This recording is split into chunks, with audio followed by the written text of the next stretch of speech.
ভালোবাসা থাকে না, সেই স্বার্থে আঘাতের লাগে বটে। ও ভালোবাসা থাকে না,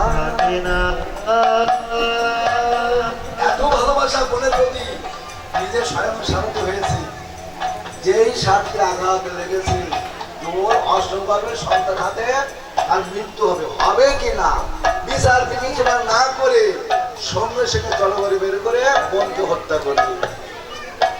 এটাই জলজগতের ভালোবাসা। মৃত্যু তো সবাই হবে, হবে কি না? তাহলে ওর অসময় থেকে মৃত্যু হয়, আমার কপালে যদি মৃত্যু লাগে হবে, ওটা তো দৈববাণী হলো। তাহলে আমার কপালে মৃত্যু হবে, অন্তর সেটা মনে সঙ্গে সঙ্গে তলাবের করে ওকে হত্যা করবে।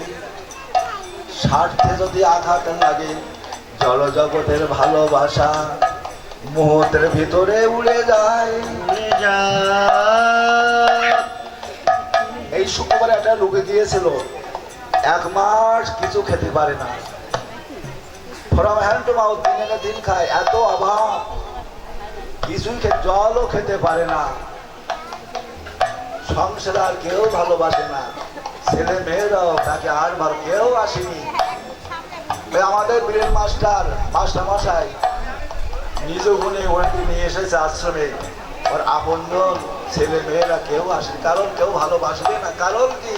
ও বাবা, তোমার কাছ থেকে তো আজকে আমরা আর কিছু পাচ্ছি না, স্বার্থ পাচ্ছি না, ভালোবাসা নেই।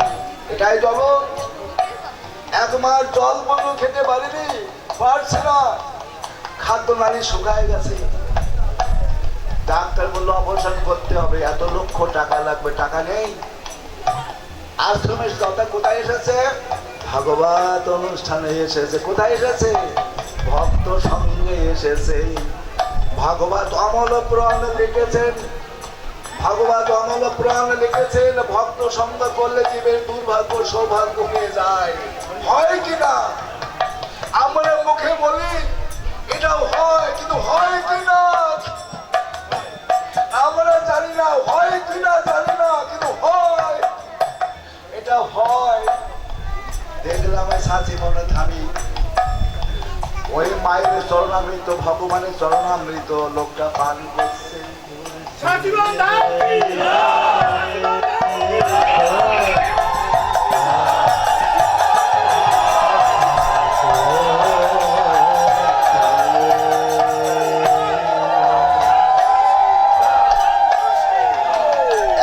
যদি কেউ জল না খায়, 1 মাস যদি কেউ জল না খায়, তুমি একদিন জল খেও না, কি অবস্থা হয়? 1 মাস তার ভিতরে জল যায়নি, তৃষ্ণার্ত, কি তৃষ্ণার্ত হতে পারে? সেই তৃষ্ণার্ত ব্যক্তি যখন জল খেয়ে এমন ভাবে খাচ্ছে, মনে তো অমৃত খাচ্ছে।